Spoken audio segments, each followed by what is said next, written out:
एक लड़का था, उसका नाम सबल था, जो नगर में रहता था। वह अपने जीवन से बहुत निराश था।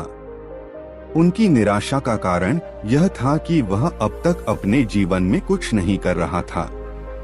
उसके माता पिता उसे ताने मारते थे कि आपके सभी मित्र कुछ न कुछ कर रहे हैं, लेकिन आप अभी भी घर बैठे हैं।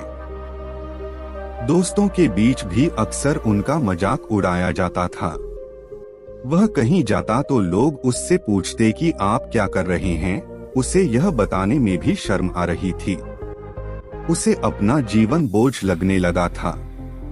कभी कभी वह सोचता कि कब वह कुछ करने के योग्य बनेगा, और फिर वह सोचता कि जिंदा रहने से अच्छा मर जाना है। एक दिन वह अपने नगर की एक गली से गुजर रहा था। तभी उसने देखा कि गौतम बुद्ध दुख और परेशानियों पर उपदेश दे रहे हैं। वह भी उसी भीड़ में सबसे पीछे बैठ गया और गुरु के प्रवचन सुनने लगा। बुद्ध कह रहा था, दुख एक शिक्षक की तरह है जो हमें जीवन की सच्चाई दिखाता है और हमें जीने का सही तरीका सिखाता है। आप चाहें तो जिंदगी जीना भी सीख सकते हैं। गुरुजी उपदेश दे रहे थे कि तुम चाहो तो कुछ भी हासिल कर सकते हो, और अगर चाहो तो एक कोने में बैठकर रो सकते हो। इन सभी बातों को सबल ध्यान से सुन रहा था, लेकिन शिक्षक की यह बातें पसंद नहीं आई। उसने खड़े होकर कहा कि कुछ भी सिखाने से दुख दूर नहीं होता। इसमें केवल दर्द होता है, दुख की पीड़ा अनंत है। ऐसा लगता है कि इसके बाद कुछ होने वाला नहीं है। इससे कुछ भी फर्क नहीं पड़ता है। इसके सामने तो मौत भी छोटी लगती है। बुद्ध ने कहा, फिर तुम्हारा दुख क्या है? सबल ने उसके सामने अपनी सारी व्यथा सुनाई और पूछा, मेरे दुख का कोई उपाय है तुम्हारे पास?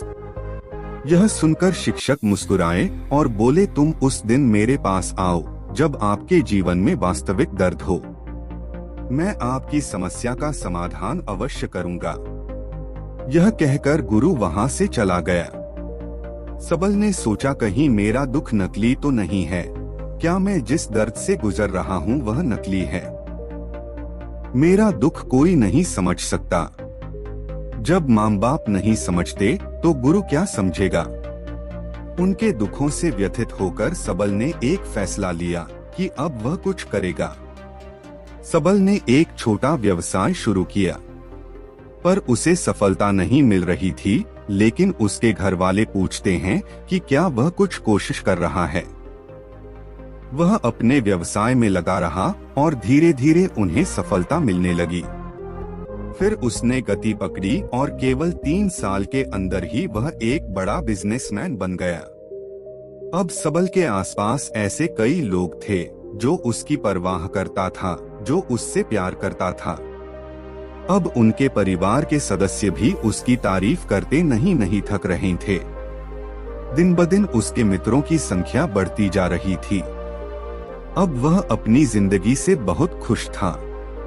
उनके कुछ दोस्तों ने उन्हें सलाह दी कि जब आप एक बड़ा बिजनेसमैन बनकर बहुत खुश हैं, तो सोचिए आपको कितनी खुशी होगी अगर आप इस शहर और इस राज्य के सबसे बड़े बिजनेसमैन बन जाते हैं।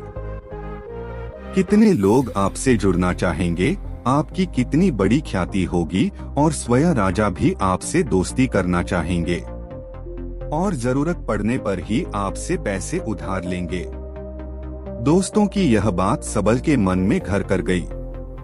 अब वह और पैसे कमाने की कोशिश करने लगा, लेकिन उसे यह सब बहुत ही जल्दी चाहिए था। वह समय बर्बाद नहीं करना चाहता था। उनका अधिकांश समय इन चीजों को प्राप्त करने में गलाने लगा। इसलिए वह ऐसे काम करने लगा जो सही नहीं था। उसने बड़ा उधार लेना शुरू कर दिया। उसके दोस्तों से पैसे की मात्रा और अधिक मुनाफा कमाने के लालच में वह अपने माल में मिलावट करने लगा। उसने अन्य व्यापारियों के खिलाफ भी साजिश रची और उन्हें डराया धमकाया, जैसा उसके दोस्त कहते थे वैसा ही करता था। वह इन तरीकों से ज्यादा पैसा कमा रहा था, पर अब उसके जीवन में पहले जैसा चैन न था। उनके मन की शांति गायब हो गई थी और वह रात को सो नहीं पाता था। वह हंगामे में रहता था। वह सब कुछ पाकर भी उन्हें किसी चीज में सुख नहीं मिल रहा था। एक दिन सबल अपनी गाड़ी में कहीं जा रहा था। तभी रास्ते में उन्हें उपदेशक का आश्रम दिखाई दिया। वह रुका और गुरु के पास जाकर बोला, संत, आपने मुझे मेरे पास आने के लिए कहा था जब मेरे जीवन में सच्चा दुख आता है। अब मैं बहुत दुखी हूँ कि मेरी नींद हराम हो गई है। मुझे कहीं भी शांति नहीं मिल रही है। इस प्रकार सबल ने अपनी सारी समस्याएं गुरु को बता दी। गुरु ने कहा, जब तुम पहली बार मुझसे मिलने आए थे तब भी तुम किसी दुख में थे। आपने उस दर्द से क्या सीखा? सबल ने कहा कि सिर्फ सोचने और चिंता करने से कुछ नहीं होता। आपकी दृष्टि को सच करने के लिए यह कार्रवाई करता है। और सिर्फ काम करने से कुछ नहीं होता, परिणाम भी मिलना चाहिए। जब आपको लगता है कि आपका लक्ष्य हासिल नहीं होने वाला, तब राह में चाहे कितनी भी मुश्किलें आ जाएं, मन कितना भी निराश क्यों न हो, कितना भी लगता हो कि अब कुछ नहीं होने वाला है, तभी विश्वास करें, मैं जो भी कर रहा हूँ उसमें अवश्य सफल होऊंगा। खुद पर ध्यान दो, लोगों पर नहीं। लोग केवल सफल लोगों का सम्मान करते हैं। कोई कितना भी अच्छा क्यों न हो, वह हमेशा लोगों की नजरों में बोझ बने रहते हैं। यह सब सुनकर उपदेशक मुस्कुराया और बोला, जब आपके पास है तो यह वास्तविक दुख नहीं है। अपने जीवन में वास्तविक दुख आए तब मेरे पास आओ, मैं उसे ठीक कर दूंगा। सबल ने जाते समय साधु को सोने के सिक्कों से भरा घड़ा भेंट किया। घड़े को देखकर गुरु ने कहा कि यह मेरे किसी काम का नहीं है। उस पेड़ के नीचे गड्ढा खोदकर गाड़ दो। सबल ने घड़े को पेड़ के नीचे दबा दिया, जैसा कि गुरु ने बताया, और वहां से चला गया। कुछ दिनों से कारोबार ठीक चल रहा था, लेकिन व्यापार के गलत तरीके के कारण धीरे धीरे उसे व्यापार में घाटा होने लगा। उसकी सारी दौलत धीरे धीरे खत्म होने लगी और एक दिन ऐसा भी आया जब उसके पास कुछ भी नहीं बचा और उस पर कर्ज का बोझ चढ़ गया था। परंतु वह निश्चिंत था, क्योंकि उसने अपना सारा कर्ज अपने दोस्तों से लिया था। उसने सोचा कि उसके दोस्त बुरे वक्त में उनके साथ खड़े रहेंगे, लेकिन ऐसा कुछ नहीं हुआ। जैसे ही बुरा वक्त आया, दोस्त पहले उससे कर्ज मांगने लगे। अगर उसने कर्ज नहीं लौटाया, उन्होंने उसे जान से मारने की धमकी भी दी। उनके सभी शुभचिंतक और प्रियजन उससे दूर हो गए। उसके दोस्त जो उसके साथ मस्ती किया करते थे, अब उससे दूर भाग रहे थे। उसका परिवार उसकी गलतियां और कमियां गिनने लगा। उनकी सारी संपत्ति नीलाम कर दी गई और उसके पास कुछ भी न बचा। जब उसने अपने पिता से मदद मांगी, पिता ने कहा कि मेरे पास थोड़ी सी संपत्ति है, मैं तुम्हारी माँ को क्या कहूँगा अगर मैं तुम्हें दे दूं? यह संपत्ति हमारा अंतिम उपाय है। सबल के मन में गहरा दुख छा गया।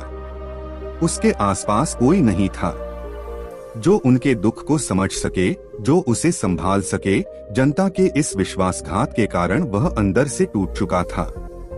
वह सोचने लगा कि अब जीने का क्या मतलब है, अब मौत ही मेरा सहारा है। वह आत्महत्या करने के लिए पहाड़ी पर जा रहा था, तब से उसे याद आया कि उस शिक्षक ने उससे कहा था, मेरे पास आओ जब तुम्हारे जीवन में वास्तविक दुख हो। सबल गुरु के पास गया और अपनी सारी व्यथा सुनाई। आंखों में आंसू लिए उसने कहा, हे गुरुजी, मेरे दुख का निवारण कीजिए। गुरु ने कहा, जब जीवन में असली दुख होता है तब मेरे पास आ जाना, मैं इसे जरूर ठीक करूंगा। सबल ने कहा कि ये क्या हो रहा है, मेरी जिंदगी में अभी दुख नहीं है, तो आखिर असली दुख क्या है? गुरुजी ने सबसे कहा कि पहले आप मुझे बताओ, आपने अपने दुख से क्या सीखा? सबल ने कहा कि मैंने वह सीखा जो लोग हमारे जीवन में आते हैं, वह हमारी सफलता और प्रगति के कारण वो हमें धोखा जरूर देंगे, क्योंकि बुरे समय में वे हमारे साथ नहीं खड़े होंगे। वे अच्छे समय में ही हमारा फायदा उठाएंगे और बुरे समय में हमें छोड़ देंगे। उन लोगों पर ही भरोसा करें जो हमारे बुरे समय में हमारे साथ खड़े रहते हैं। लेकिन ऐसे लोग बहुत कम होते हैं, लेकिन जिनके पास है उन्हें उनकी सराहना करनी चाहिए, उनका अपमान नहीं करना चाहिए। मैंने कभी भी किसी के खिलाफ साजिश नहीं रखना चाहिए। अपना काम ईमानदारी और धैर्य से करें और कभी लालची मत बनो। अपने सारे दुख दर्द और अनुभव बयां करने के बाद सबल गुरुजी के सामने आंखों में आंसू लिए बैठ गया। कुछ देर बाद साधु उठे और पेड़ के नीचे एक गड्ढा खोदा और घड़ा निकाल लिया जो सोने के सिक्कों से भरा हुआ था। उसने सबल को देकर कहा, मेरे पास आओ जब तुम्हारे जीवन में वास्तविक दुख हो। सबल ने अपने शिक्षक को धन्यवाद दिया और उसे प्रणाम करके चला गया। उस पैसे से उन्होंने एक छोटा सा व्यवसाय शुरू किया। अब वह छोटा व्यापारी बनकर भी खुश हैं। उन्होंने पूरी लगन और ईमानदारी से कारोबार किया। जल्द ही वह अपने शहर का एक बड़ा व्यापारी बन गया। उनका जीवन सुख सुविधाओं से भरा हुआ था। लेकिन कोई कितना भी अच्छा क्यों न हो, लेकिन जीवन में दुख आता है तो सबल के जीवन में भी दुख आते थे। अपने माता पिता की मृत्यु के रूप में वे दोनों एक ही दिन मर गए। सबल अपने माता पिता से बहुत प्यार करता था, इसलिए उनके निधन से उन्हें गहरा सदमा लगा। वह शवों को ले गया, दोनों को श्मशान घाट ले गया जहां अंतिम संस्कार किया गया। वहां उसने अपने माता पिता का शव जलता हुआ देखा तो उनका मन बेचैन हो उठा। उसके मन में कई सवाल उठने लगे। वह घर वापस आ गया, इसलिए उसने अपने माता पिता के घर और संपत्ति को देखा जिसके लिए उनके पिता हमेशा लड़ते रहे। आज जो छूटा पड़ा है, जिन्होंने इसकी देखभाल की, इसके लिए लड़ने वाले इस दुनिया से चले गए। उसके पिता ने जो कुछ कमाया वह सब यहीं रह गया। एक दिन पहले तक उसके पिता मारपीट करते थे किसी के साथ उसकी संपत्ति के लिए। आज वो खुद इस दुनिया से चले गए। उसका मन ऐसे अनेक विचारों के बवंडर में था। वह अंदर से अकेला और डरा हुआ महसूस कर रहा था। वह खाली महसूस कर रहा था। उसे लगा कि कुछ है, वह समझ नहीं सका। इसलिए वह गुरु के पास गया। उसे देखकर गुरुजी ने कहा, क्या जीवन में कोई दुख है? सबल ने कहा, वैसे तो जीवन में कोई दुख नहीं है, सब कुछ अच्छा चल रहा है, लेकिन आज मेरे माता पिता का देहांत हो गया है। मैं इस घटना से बेहद दुखी और परेशान हूँ। गुरुजी ने कहा, इसमें दुखी होने की क्या बात है? एक दिन सबके अपनों को मरना है। कोई न कभी जिया है और न कभी रहेगा। एक दिन तुझे भी मरना है। शायद तुम कल ही मर जाओगे या आप आज भी मर सकते हो। सबल ने कहा, क्या कह रहे हो गुरुजी? मैं भी मर जाऊंगा, लेकिन मैं अभी जवान हूँ। गुरु ने कहा कि सब जी रहे हैं इस भ्रम में कि मृत्यु केवल दूसरों को आती है, बड़ों के पास ही आती है। लेकिन जवान और बूढ़े मर जाते हैं, बच्चे मर जाते हैं। मौत का उम्र से कोई लेना देना नहीं है। यह सभी को प्रभावित करता है। मास्टर जी की ये बातें सबल के मन में घर कर गईं और वह चुपचाप चला गया। लेकिन उसका मन अभी भी बेचैन था। वह खाली महसूस कर रहा था। वह सारा दिन अपने बारे में ही सोचता रहा कि वह कौन है, वह इस दुनिया में क्यों आया है, क्या जीवन का लक्ष्य केवल चीजों को खाना और मरना है? ऐसे कई सवाल उसके दिमाग में लगातार उठ रहे थे, लेकिन उन्हें अपने किसी भी सवाल का जवाब नहीं मिल रहा था और उसका दुख दिन ब दिन बढ़ता ही जा रहा था।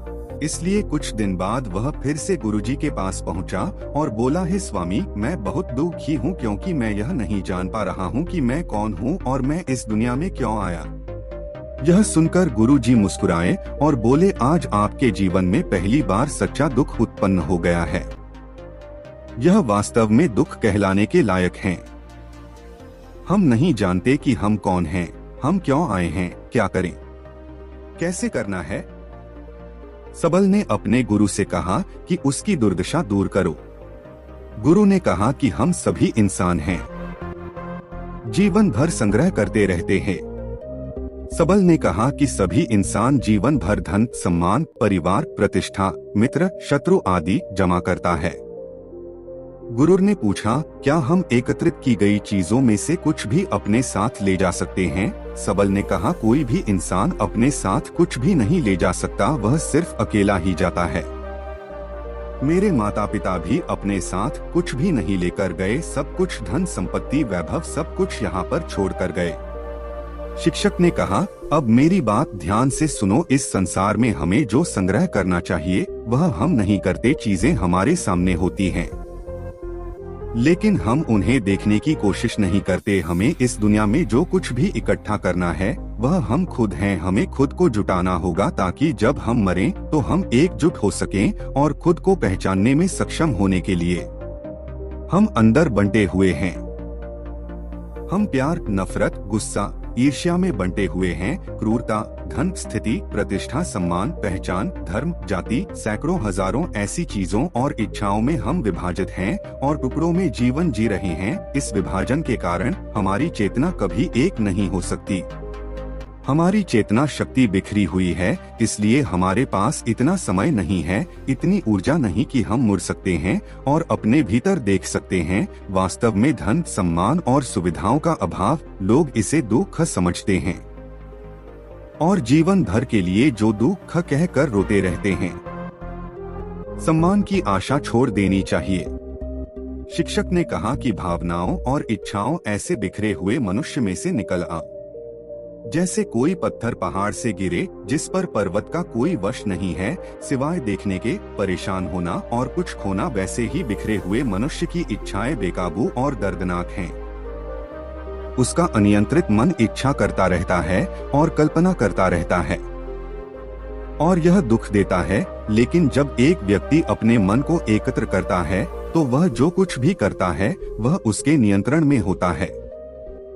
फिर उसकी इच्छा से इच्छाएं भी उत्पन्न होती हैं। सबल ने कहा कि आपने मेरे असली दुख का समाधान कर दिया। आपका बहुत बहुत धन्यवाद। अब से मैं खुद को समेटने, खुद को तराशने की कोशिश करूंगा। गुरुजी ने कहा कि मानव शरीर में बहुत ऊर्जा और शक्ति है, लेकिन यह फालतू के कामों में बंटा हुआ है, बेकार की बातों में लगा हुआ है। यह एक बहुत ही शक्तिशाली मशीन की तरह है। एक बच्चे के हाथ में रखा जा रहा है और वह बिना सोचे समझे अपनी शक्ति बर्बाद कर रहा है और बिना किसी नियंत्रण के। इसीलिए इस शक्ति पर ध्यान दें, अपनी चेतना, और इसे इकट्ठा करें। सबल को अपने प्रश्नों का उत्तर मिल गया। उसने अपने गुरु का शुक्रिया अदा किया और चुपचाप चला गया। दोस्तों, उम्मीद है आपको यह हमारी वीडियो पसंद आई होगी। अगर आपको यह वीडियो पसंद आई हो तो अपने दोस्तों और परिवार के साथ जरूर शेयर करें।